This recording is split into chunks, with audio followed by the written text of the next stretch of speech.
Hoy hablaremos del que probablemente fue el más extraño y salvaje asesino serial de todos los tiempos, quien ha servido como inspiración para grandes obras cinemáticas como la película Psycho y La Masacre de Texas, o una de mis series favoritas, Bates Motel. Adivinaste, en el video de hoy platicaremos sobre Ed Gein, uno de los más aterradores asesinos seriales de la historia, mejor conocido como el carnicero de Plainfield. Nacido un 27 de agosto de 1906 en el condado de La Crosse en Wisconsin. Se dice que creció con una familia disfuncional, con una madre muy opresiva y extremadamente religiosa. Se rumora que de pequeño Gein tenía que escuchar los constantes y frenéticos discursos de su madre sobre los pecados, la lujuria y el aterrador infierno al que estos sin lugar a duda te guiaban. Cosas como cualquiera que pose sus ojos de lujuria sobre una mujer ya ha cometido adulterio con ella en su cabeza. Su infancia fue bastante solitaria, por lo que nunca fue capaz de hacer muchos amigos. Él tenía un hermano, el cual perdió la vida en un accidente cuando eran jóvenes. Muchas personas aseguran que en realidad fue asesinado por Gein, pero no hay ninguna prueba al respecto. Dicen que ser el hermano menor hacía que Gein se sintiera más débil y opacado. Además del deseo de tener la atención de su madre únicamente para él, fue lo que lo orilló a acabar con la vida de su hermano mayor. Algunas biografías y reportajes nos cuentan que para Gein era muy difícil socializar en la escuela y que tenía muy pocos amigos. Pero sus maestros recuerdan que su comportamiento solía ser bastante extraño. Por ejemplo, solía reírse descontroladamente y sin motivo alguno a mitad del tercer periodo de sus clases, y se rehusaba a comer los alimentos de la cafetería, al menos que se los entregaran prácticamente crudos, ya que solo así le gustaban. Unos años después, su familia se mudó a una granja, lo que naturalmente solo lo volvió más aislado socialmente. Su madre era estricta, pero también se dice que él estaba extremadamente encariñado con ella, al punto de una obsesión. Él la adoraba. Ella le enseñó que tener relaciones con una mujer era un pecado y que todas las mujeres eran unas prostitutas pecadoras, y que relacionarse con cualquiera de ellas sería prácticamente como enredarse con el mismísimo diablo. Por supuesto, no olvidó dejar claro que ella no era como las demás mujeres. Poco después su padre murió, por lo que se quedó solo con su madre sobreprotectora. Luego ella sufrió un paro cardíaco, lo que la dejó convaleciente, por lo que Gein tuvo que cuidar de ella. Ed tuvo que buscar trabajo en el pueblo para poder hacerse cargo de su madre. La gente del pueblo lo veía como un tipo decente, reservado y responsable, la clase de persona a la que llamarías cuando necesitas un favor. También se dice que era muy bueno con los niños y que muchas veces los pueblerinos le llevaban a sus hijos a la granja cuando necesitaban que los cuidara un rato. Muchos niños le mencionaron a sus padres que pasaban un gran rato con Gein, pero que en su casa veían cosas muy extrañas.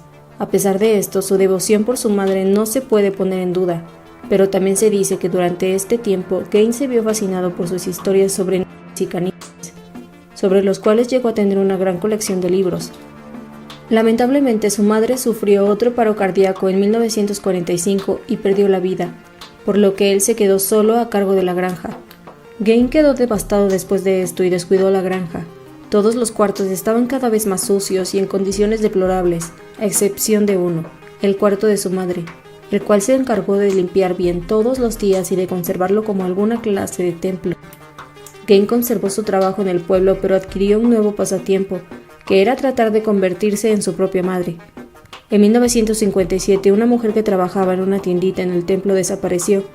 El último artículo que había vendido era una botella de aceite para auto, así que el hijo de la señora le mencionó a la policía que Ed Gein había pasado el día anterior y había dicho que regresaría un día después por este artículo. La policía arrestó a Ed Gein y consiguió el permiso para registrar su vivienda. Inmediatamente al entrar a la granja encontraron el cuerpo de la mujer en un granero, colgado de cabeza como un animal. Los órganos habían sido extraídos y estaba siendo preparado para ser despellejado. Su cabeza no se encontraba en el lugar, ya que Ed tenía cierto gusto por ellas, por lo que había estado guardando una colección en una de sus habitaciones. Esto, claro, fue un escenario de lo más grotesco, pero nada comparado con lo que encontrarían al entrar en la casa. La policía encontró varias cabezas en bolsas de plástico, así como varios cráneos alineados en una mesa, y peor aún, encontraron varias máscaras.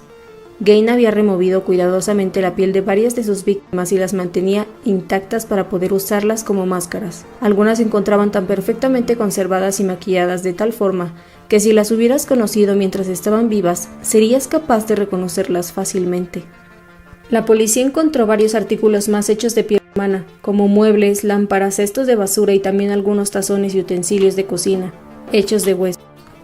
Había hecho un traje de piel, el cual podía ponerse perfectamente para transformarse en su propia madre. Él tenía toda clase de horrores que te puedas imaginar en su espeluznante colección. Él explicó a la policía que él no solía cometer asesinatos para conseguir lo que necesitaba, sino que solía robar los cementerios cercanos en busca del material que ocuparía, y solo confesó a 2 asesinatos, ya que dijo que en ese momento el clima se encontraba tan helado que era imposible cavar la tierra. Por supuesto, la policía no le creyó, pero al investigar los detalles que él les había dado y darse cuenta que efectivamente los cuerpos no se encontraban en su lugar de descanso, no quedó duda alguna de que estuviera diciendo la verdad. Aún así, se cree que cometió más de 2 asesinatos en realidad, ya que varias personas del pueblo desaparecieron durante los años que Ed cometió sus atrocidades. El investigador principal del caso murió poco tiempo después de estos sucesos. Muchos creen que el trauma de todos los horrores que vio fue lo que acabó con su vida.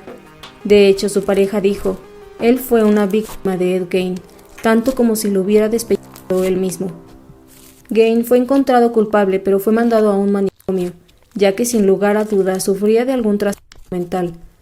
Ahí mismo fue diagnosticado con esquizofrenia y un extremo complejo de Edipo. Murió en 1984 a causa de un cáncer de pulmón.